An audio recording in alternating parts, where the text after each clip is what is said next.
Mira, hay dos alternativas. Una vez que ya el presidente ha aceptado la renuncia del ministro, el Senado decide por mayoría simple si la acepta.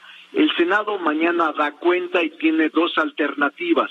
Una, turnarla a comisión para invitar al ministro a expresar sus comentarios, ampliar su renuncia o ampliar sus justificaciones y sus motivos, y se ha optado, de acuerdo con los datos que esta mañana he conversado con la presidenta, de que habrá en el Pleno la discusión, porque yo por interpósita persona, Pepe, he conversado con el ministro y ha dicho él que no desea comparecer, que no desea ampliar ningún otro comentario y que no tiene el deseo de asistir a la Cámara de Senadores, que él ha expresado su deseo irrevocable, su deseo definitivo de separarse de la Suprema Corte de Justicia, y en razón de eso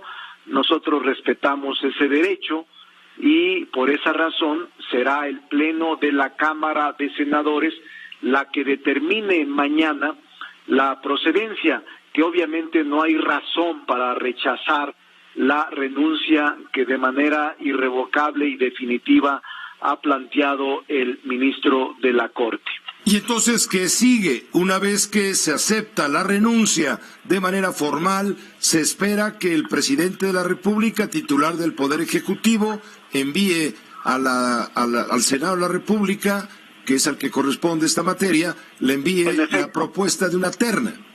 En efecto, mira, Pepe, es muy importante lo que decías tú hace un rato, porque en efecto no hay un precedente.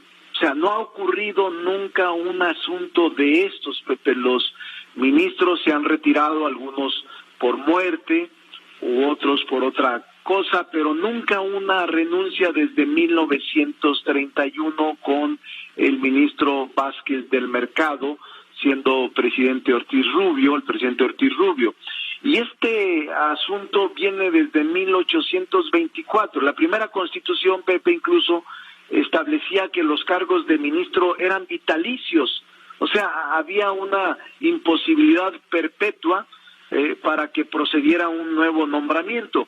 La última vez, la renuncia por causa grave, como la ley lo establece, la Constitución lo establece, esta proviene la primera ocasión en la Constitución del 57, de 1857, y se sometía solo al Congreso, Pepe. En aquel momento la causa grave la calificaba el Congreso de la Unión.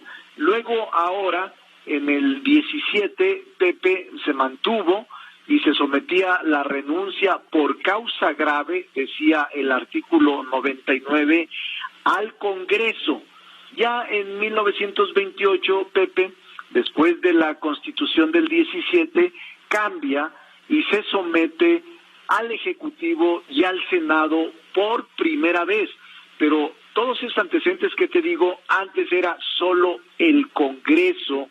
Entonces, este artículo 99 constitucional pasa a ser el actual 98, que es donde nos toca resolver, y que dice que solo pueden los ministros renunciar por causa grave, sometida al Ejecutivo y al Senado. Ahí hay un punto muy interesante, perdón la interrupción, Ricardo Monreal. Si en este caso, Eduardo Medina Mora, el ministro renunciante, no explica la causa grave que lo motiva a renunciar justamente, se abre automáticamente la puerta a la especulación de cuáles fueron realmente los motivos que lo llevaron a presentar la renuncia. Y ahí cabe cualquier cantidad de teorías, como el hecho de que Medina Mora fue un protector del grupo que había en el poder cuando llegó a la Suprema Corte, en este caso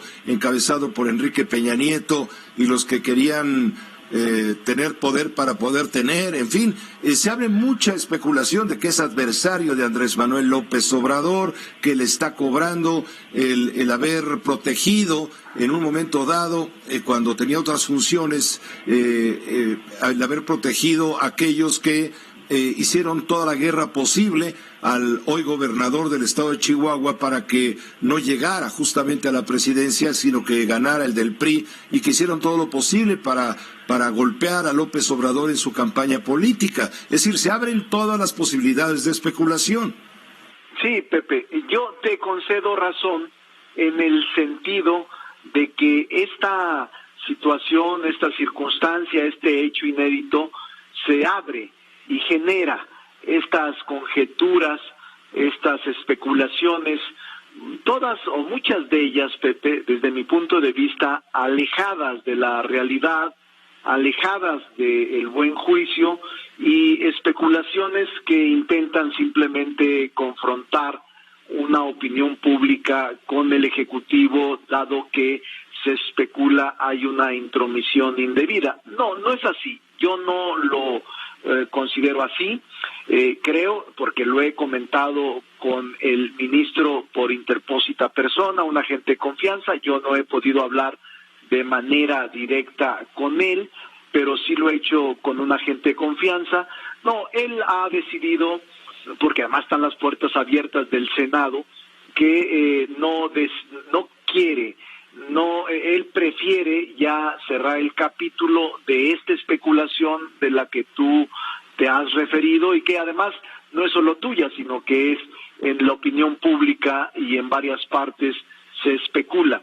Y él prefiere que se dé paso a la conclusión de su mandato, dado que ha expresado que su renuncia es con carácter irrevocable y definitivo. Ahora bien, Pepe, es muy importante lo que dices, porque las renuncias de los ministros de la Suprema Corte de Justicia, sí, es correcto lo que tú afirmas, solamente procederán por causas graves, y estas causas graves y la propia renuncia serán sometidas al Ejecutivo. Se entiende, Pepe, que estas renuncias son calificadas por el Ejecutivo, y si éste las acepta y las califica, como ya ocurrió desde el jueves pasado, las envía para su aprobación al Senado. O sea, al Senado en estricto derecho ya no le toca calificar si fueron o no graves estas violaciones o las causas que originaron al ministro a renunciar. Este artículo, Pepe, es muy importante decirlo.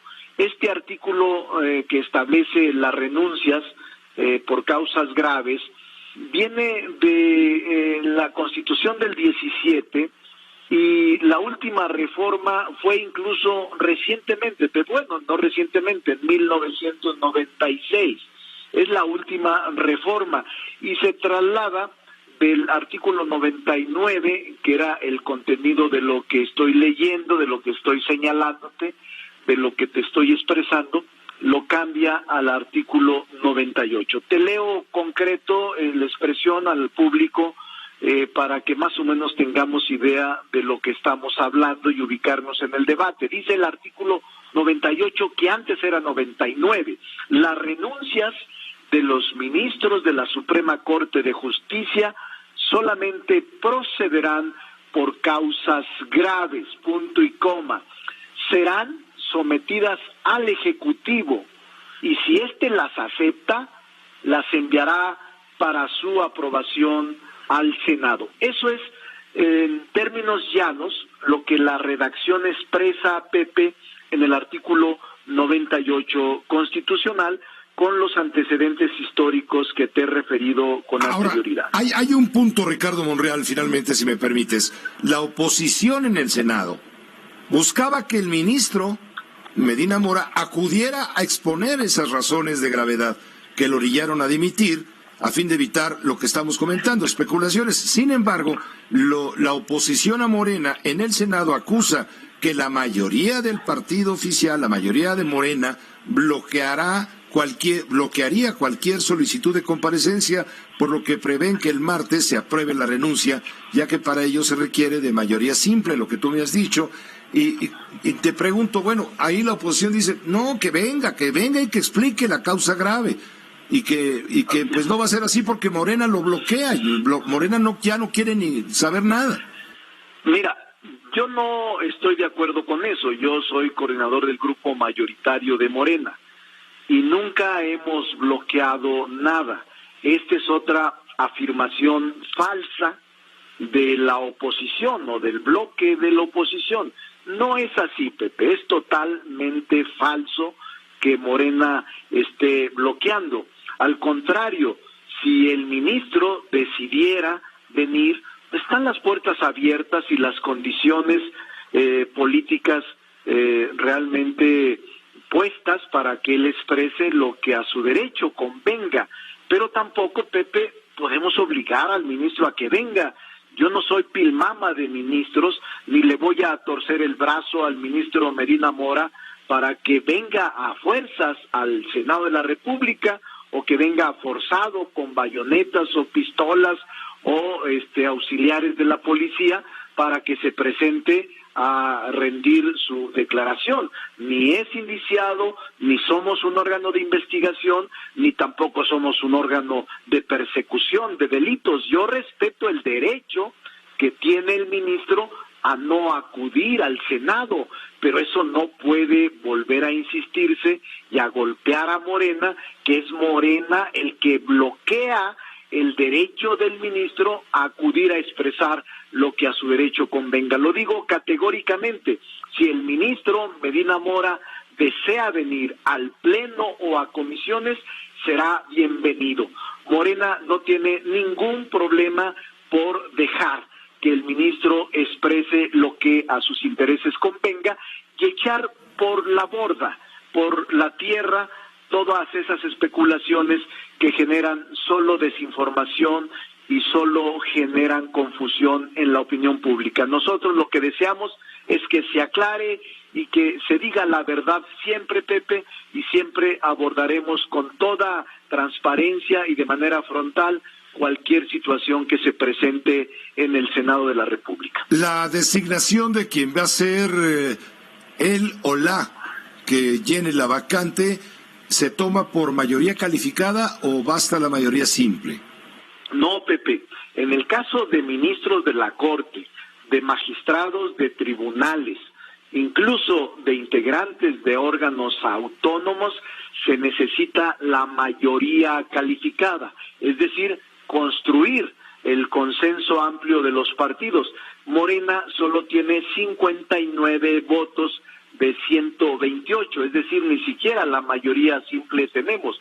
Cada acto que realizamos tenemos que hacer un esfuerzo de consenso con los otros grupos parlamentarios. Hoy no será la excepción. Tenemos que hablar mucho con el PAN, con el PRI, con el PRD, con el Verde, con Movimiento Ciudadano, con el PES, con el PT, para poder abordar un acuerdo, porque se requiere, Pepe, la mayoría calificada de la terna que enviara el presidente de la República en los próximos días. No hay otra manera más que construir con mucha paciencia y mucha tolerancia la posibilidad de una ministra o de un ministro que, de acuerdo con la Constitución y la última reforma de paridad, pareciera ser que tenemos que provocar, promover y lograr que fuera una mujer la que sustituya a un hombre en la Suprema Corte de Justicia de la Nación. Hubo precisamente una propuesta anterior del presidente de la República en donde dos aspirantes a ministras fueron rechazadas.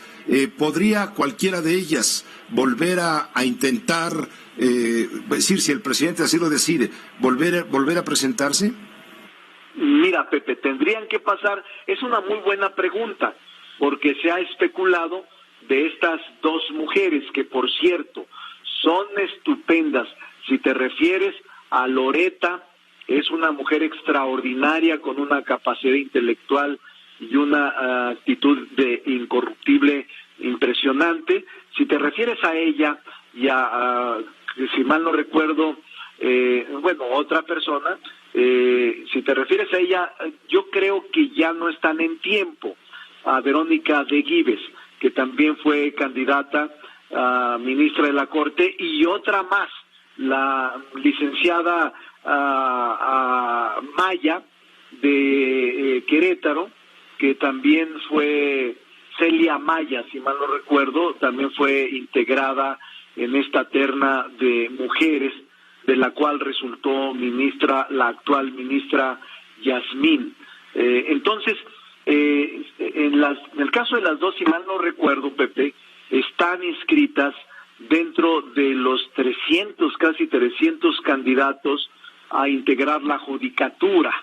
En ese caso, no podrían participar en la terna de ministras, al menos, Pepe, que ellas declinaran en una lista que ya se inscribieron y que la convocatoria está corriendo desde hace unos 15 días para poder seleccionar a los miembros de la judicatura, que en ese caso sí es por mayoría simple, es uno de los pocos casos que no existe mayoría calificada. ¿Eso descartaría entonces a Loreta Ortiz, a Yasmín Esquivel, en fin?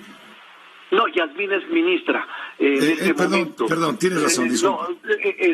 Más bien sería Loreta y Verónica de Gives, que actualmente es magistrada en el Tribunal Superior de Justicia de la Ciudad de México. Si ellas dos, yo no recuerdo ahorita, pero si ellas dos, o incluso Celia, si ellas tres están inscritas en el cargo o para ser miembros o consejeras de la judicatura, no pueden participar en la terna de ministras, al menos que ellas declinaran ser o seguir participando en este proceso que ya está corriendo, Pepe. Se están haciendo en este momento las entrevistas, las comparecencias, junto con los candidatos a magistrados electorales en 16 estados del país, y que se inscribieron cerca de 450 candidatos. Pues te agradezco tu tiempo y la explicación amplísima, Ricardo Monreal. Vamos a estar muy atentos y en contacto si nos permites.